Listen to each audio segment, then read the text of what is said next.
Take two. Okay.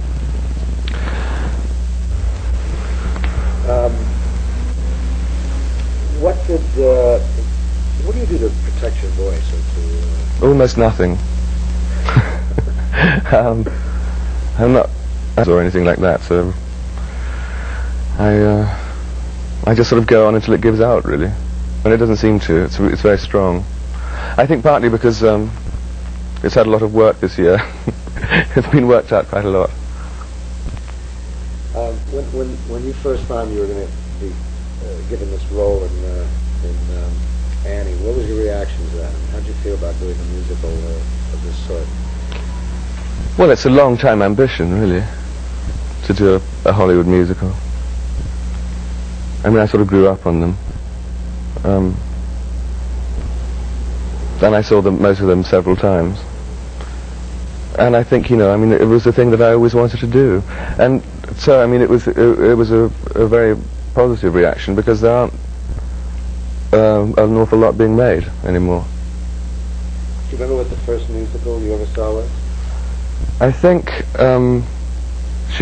Lily, the Leslie Cowan movie. Da da da da da da da. Hi Lily, hi Lily, hi Lily. I think it was called Lily. Yeah. Let's change it.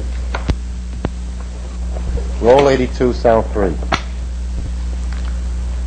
For me, the hardest part was the dancing, I think, because I was never trained to it. And you can lead a horse to water, but you can't make him drink.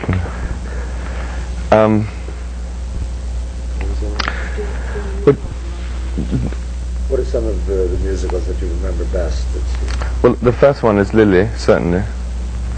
Leslie Caron. And then I suppose every Hollywood musical since then. Seven Brides for Seven Brothers, South Pacific. Daddy Longlegs. All of them. I mean, from every year, whatever came out. It's one of the movies I was allowed to see, too. I mean, I had a sort of fairly strict childhood, but Hollywood musicals were all right. You were in the business, or can't think when your age would be, but the musical Oliver, was that something that you might have, did you see that? I did see that, yeah. Yes, I mean, and I suppose I don't think when it was. I suppose it was the 50s sometime, was it? Late 50s? Yeah. I was probably starting to be jealous of people by then. How come he's in it?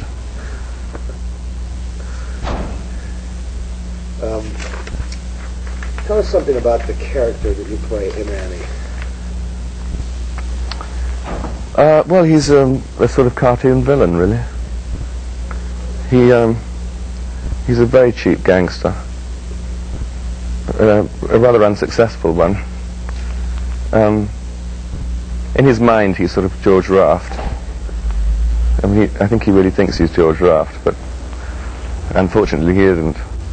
And he he has a sort of truly mean streak, which finally develops in the end when he tries to kill Annie.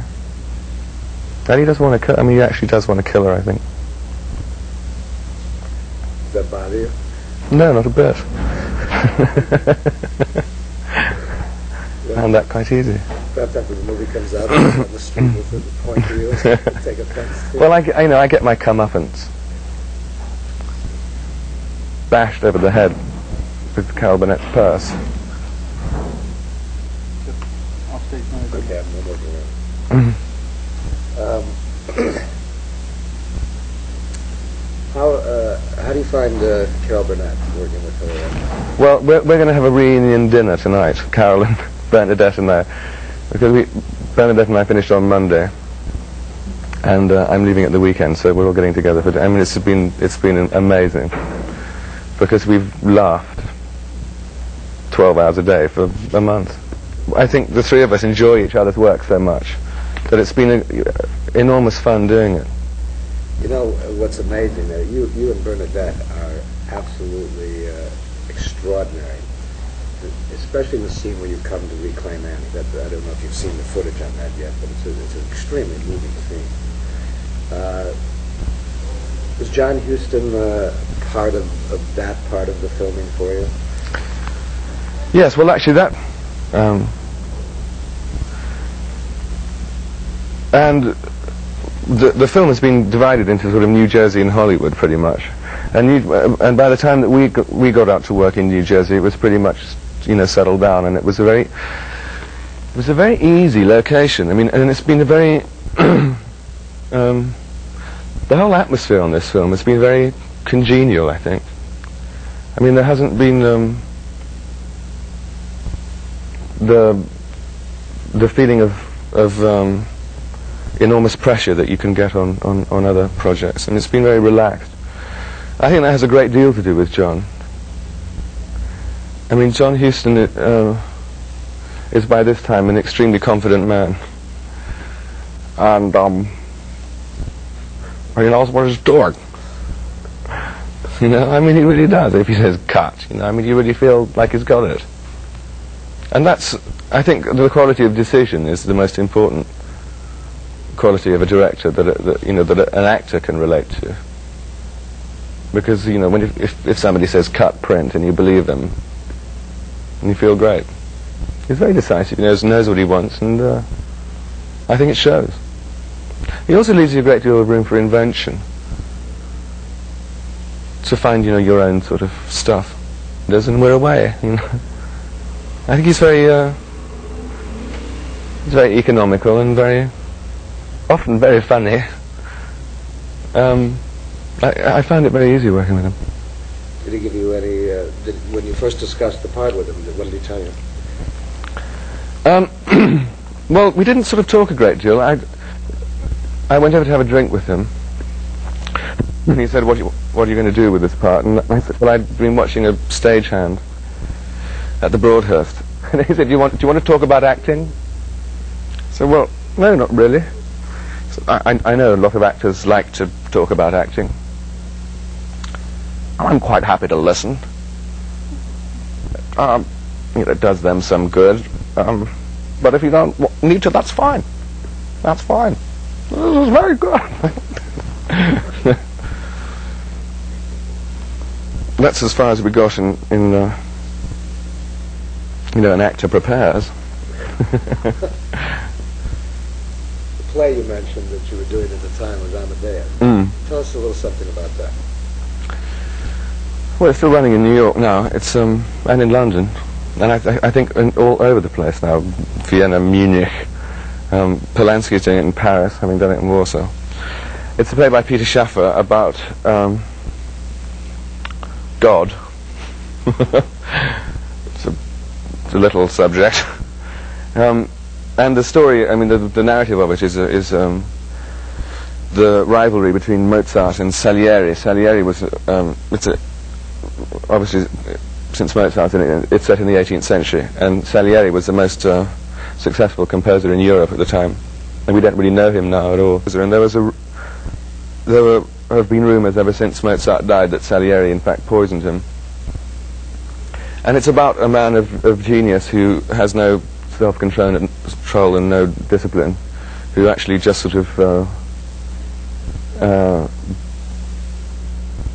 behaves so stupidly that he drives himself into the ground and dies in an attic, and a supremely adroit politician who has no real musical talent being eaten up by jealousy.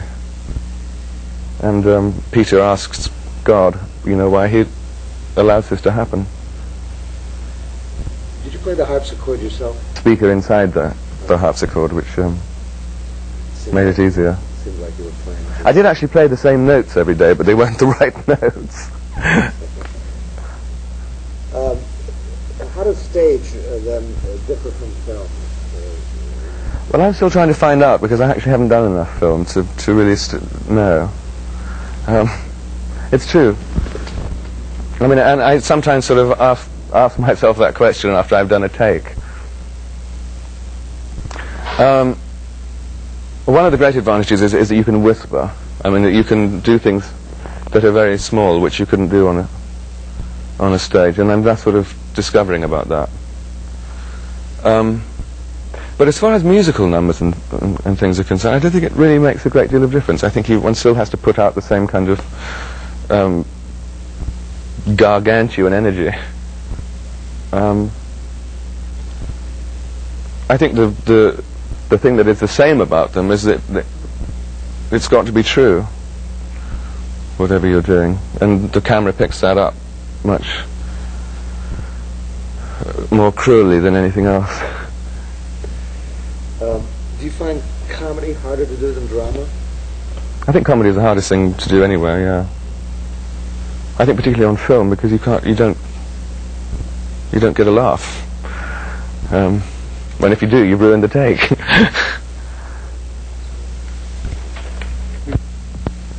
83, sound 4. Albert Finney. You worked with him before? You know him? I haven't worked with Albert Finney before, no. And in fact, we only had one scene on this picture, so I really mostly just passed him in the makeup trailer as he was having his head shaved. We only had the one scene that you were talking about earlier, when I come to pretending to be Annie's parents. But we'd met before, and we'd never worked before. But I admired his work for a long time. Now we get somebody coming on stage. All right. How does Rooster feel about little girls? I don't think Rooster likes little girls at all. I think he likes big girls.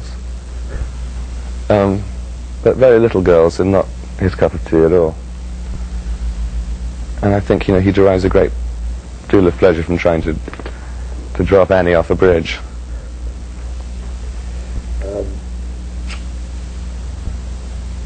In filmmaking, now you're reasonably new to it, and you've done a few things, I know.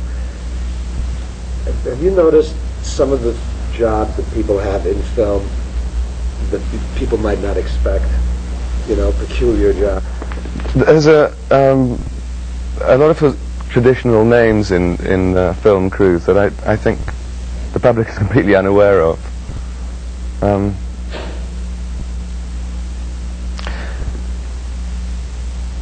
And this being a huge film, with a vast number of people working on it. Roll 84, sound 5. Back to the weighing machine. The Rain Machine. Well, in England, if you need rain, you actually call in the fire brigade, and they sort of come in with a great big hose. But here there's this very sophisticated machine that looks like it's a petrol tanker or something, and it sprays water from the sides and from the top, so that you can get a jet up, you can get jets sideways, and they're all that you can control any one of them, so that one can be doing a great gush and one can be doing just a sprinkle. So that I've seen this truck thing go round corners, and one jet misses the car that you can't get wet. I mean, it's extraordinarily sophisticated illusion. And then it requires people to run it, right? Well, yes, it requires a rainmaker. What are some other things, the jobs that people do that you don't think about? Grips? Well, there's some very dangerous ones, like the man who actually, if the camera is on a crane or a dolly or whatever, I mean, when it suddenly swoops down, first of all he shouts at people to get out of the way, but also I don't know what you call him. I suppose a grip, or first grip or whatever, will guide the camera around and not get killed. I can't think of any more extraordinary things. Um, Edit. Well, I'm sure you